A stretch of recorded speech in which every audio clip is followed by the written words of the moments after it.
Dear all, the students of class 6 are here to share some exciting and enriching experiences from class 6, chapter 3 of history in the earliest cities through some famous comic characters. The comic characters will take you to India's ancient history, the famous city of Harappa, and help to explore some amazing facts about them. Introduce you to the characters: Bhavya as Ginny, Kovid as Chota Bheem, Anuj as Bholu, Keshav as Jholu, Girisha as Indumati, Arna as Chutki, and I am your host Anvi. So let's get going and hear the conversation between Chota Bheem and his friends. Thank you, Dholu, Bholu, Chutki and Indumati for coming to this famous adventure park. Let's have fun. That seems to be a tunnel. Let's go there first. Look, there is something buried under the ground. Let's clear the space and take it out. Wow, this seems to be an antique lamp. Let's try our luck. All the friends clean it, then rub it hard. A bright light sparks, followed by sparkling fumes, and a charming, friendly genie appears. Hello friends, what can I do for you? Oh, who are you?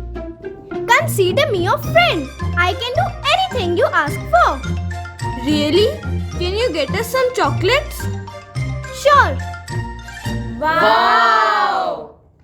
Can you take us to a picnic? Of course. Should I take you to a very interesting place of India's ancient times?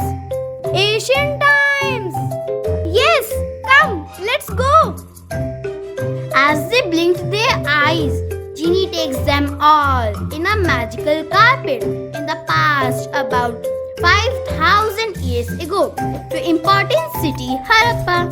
Chota Bheem and his friends thank Genie for magical ride and show extreme curiosity to unearth and explore Harappa. Oh, wow! Where are we? Let me show you around this place. It's called Indus Valley. I will take you to Harappa, the earliest city of the civilization. Look, I have found something. It's a brick. Chutki tries to hold the brick. Oops, it's so heavy. This brick looks so different from the brick that we use these days. Well, the bricks are either sun-dried or baked. Brick's length is 4 times its height, while its breadth is 2 times its height. Such bricks are used at all the settlements of the Harappan civilization. What are you saying? Was Indian geometry so much developed? Wow! Hey, look! I see a very peculiar brick laying pattern. These bricks are laid in an interlocking pattern, intersecting at right angles, which make the wall strong. Unbelievable! They all see that houses are either 1 or 2-story high, with rooms around and a courtyard. These houses seem to have 2 stories. Genie, do the houses have a separate bathing area? Yes, dear Bholu. Some houses also have wells to supply water. Really? Yes. Wow! Amazing! All the characters are surprised to see such a grand and amazing architecture. It's so hot. Is there any water nearby? Come, I shall show you the Great Bath of Mohenjo-daro. The Great Bath looks like a swimming pool. It is so nicely built. Dear Genie, can we take a bath here? Sure, I shall arrange towels and clothes for you. Let's go! Oh, there are steps on two sides. Wow, this is lined with bricks coated with plaster. It looks like it is made watertight with plaster and a layer of natural tar. Ginny, where does the water in the great bath come from? Well, water is brought in from a well and drained out after use. Perhaps important people take a dip in this tank on special occasions. After having wonderful time in Great Bath, they all decide to explore other things. Suddenly, a question pops up in Bhim's mind. Tell me, Ginny, how does the water drain out? Through drains. Come, let me show you. The drains are mostly covered and hidden underground. They are covered by a layer of baked bricks which are laid flat across the side walls of the drain. Wider drains are covered with limestone blocks. These are then covered with a layer of mud. This is so fascinating to know. Amazing. All the characters are speechless. Hey, who are these people? What are they busy doing? They are craft persons making all kinds of things in the terracotta toys, tools, weapons, ornaments and vessels. Perhaps the most striking are beads, wigs and blades. Here's a gift for all of you. A gift? Really? What is it?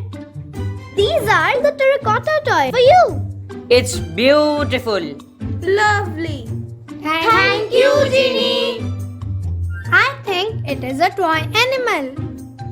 Well, among the terracotta toy artifacts, the dominant category is figurines of birds and animals, followed by card frames. It's a common feature observed in almost all major centers of Harappan civilization.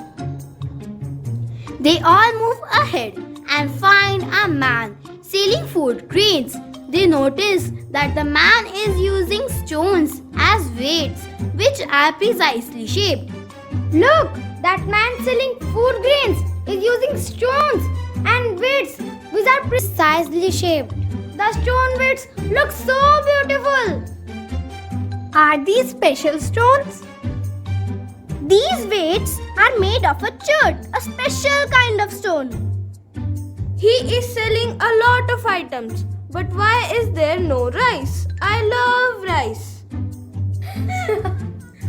Oh, actually these people do not know about rice and its cultivation. Really? But how is that possible? They all notice the jewelry worn by a woman who is buying food grains. Hey, look at this woman's jewelry. It's antique. What is antique? Something that was made at least 5,000 years ago. Even in modern jewelry, it is almost impossible to find the same level of quality and workmanship as we see in this old jewelry. This piece of jewelry is made out of carnelian, which is a beautiful red stone. This stone is cut, shaped, polished, and finally a hole is bored through the center so that a string can pass through it. That's amazing. Oh, I stumbled because of the square-shaped thing. Is it some kind of a coin? It has a sign and it is hard. Show! It's a seal. This square-shaped seal is the most common in the Harappan civilization. There are seals in varied size and shape, including triangles, rectangles, and circles. Geometrical shapes. I thought geometry was taught in India much later by Europeans. Ginny, what purpose do these seals serve? These seals serve commercial purposes such as sealing jars and tagging sacks for trade. Material like copper, terracotta, chert, faience, agate, gold and ivory are used to prepare these seals. You did not mention iron? Yes, these people do not know about iron. They commonly use metals like copper and gold. And what are these symbols on this seal, Ginny? Oh, this script is still enigmatic. We have not been able to decipher it. What is that around the corner of the street? It's a statue. It is popularly called as the Priest King statue. All the characters run towards it. Wow! This is the statue of a man wearing a cap. No, he looks like a king. He is wearing a jewel. Look at his fine carved beard. He looks like a monk. He has an embroidered garment. I wonder, how do people make cloth here? Cotton is mostly grown in Mehergarh. Spindle wheels are used to weave cloth. Ginny also tells the characters that the statue and sculptures were mainly made from materials like stone, bronze, clay, terracotta, etc.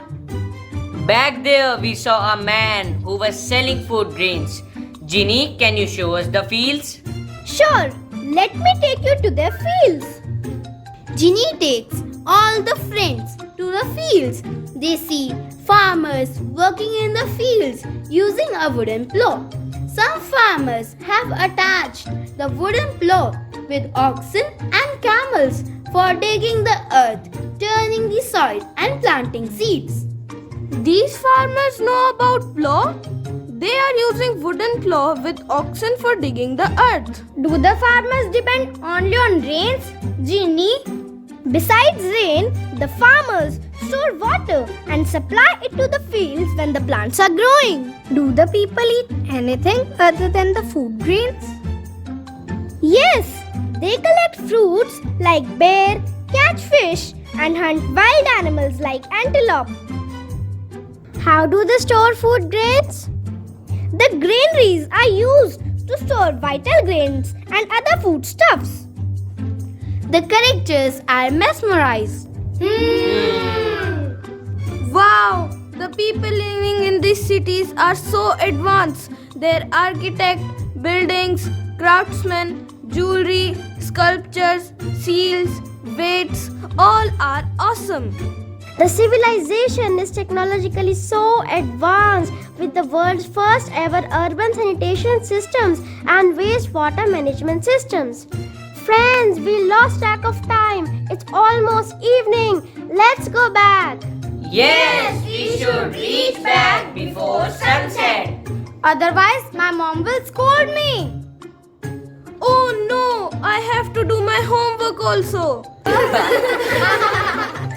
Ginny, can you please take us back to the adventure park now? Sure, friends. Here we go. They are back to the adventure park. It's time to say goodbye. Why do you look sad, Ginny? Why are your eyes filled with tears? I miss my family and friends.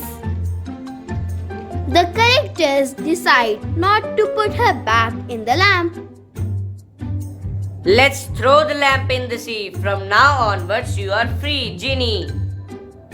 Enjoy your freedom, Ginny. But you have to promise to stay in touch with us.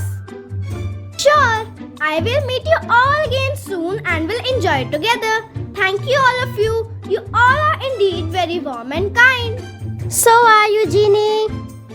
See you soon, Ginny.